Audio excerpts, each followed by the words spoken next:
O Brasil tem muitas paixões nacionais: futebol, carnaval, feijoada, churrasco, cerveja barata, caipirinha e, claro, feriados. Todo mundo adora um feriado, ainda mais quando dá para emendar no fim de semana e pegar uma praia. Sabemos de cor as datas de todos os feriados nacionais, embora muita gente nem saiba direito o que alguns deles representam. Um destes é o dia 21 de abril. Se você perguntar por aí, vai perceber que muita gente vai no máximo saber dizer que a data tem alguma coisa a ver com certo Tiradentes. Talvez o governo seja o maior beneficiado por esse esquecimento. Afinal, a quem interessa lembrar que, segundo a versão mais aceita, Joaquim José da Silva Xavier foi executado por ser um dos líderes de um movimento separatista que teve como estopim a cobrança de impostos abusivos.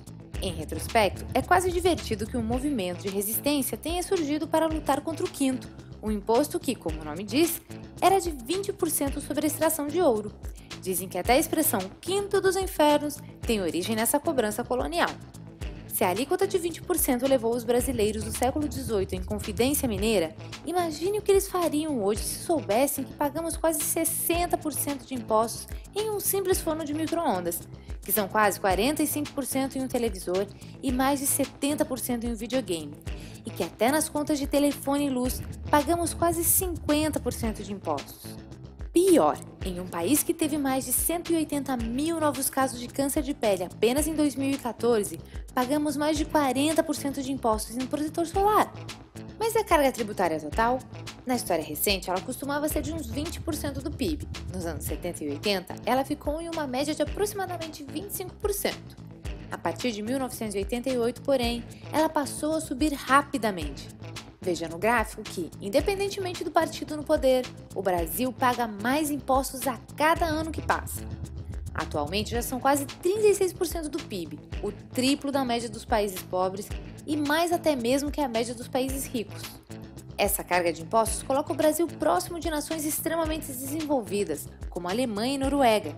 Quem já teve a oportunidade de dirigir pelas fantásticas autoestradas alemãs, que de tão boas tem trechos em que o limite de velocidade é quanto o motor do seu carro aguenta, notou que lá não se paga pedágio.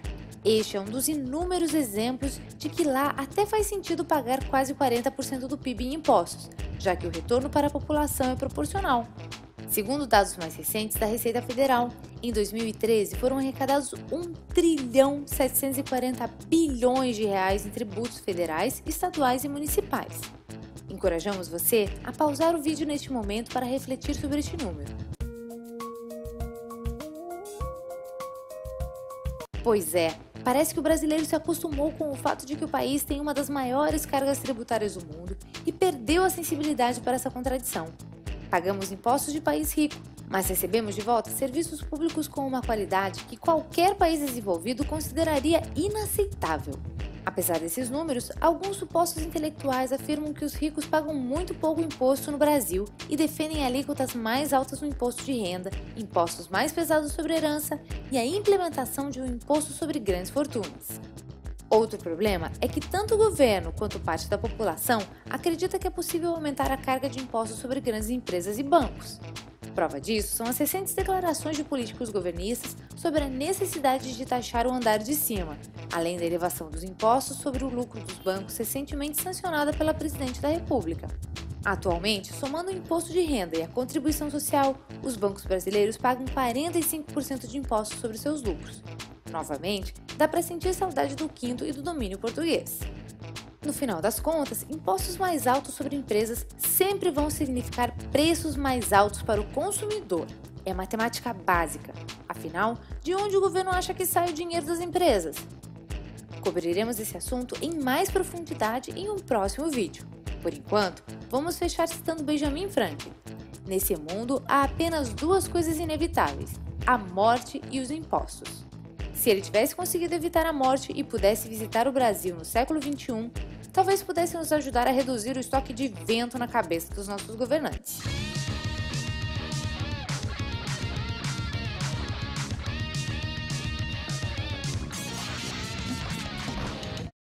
Created using Powtoon.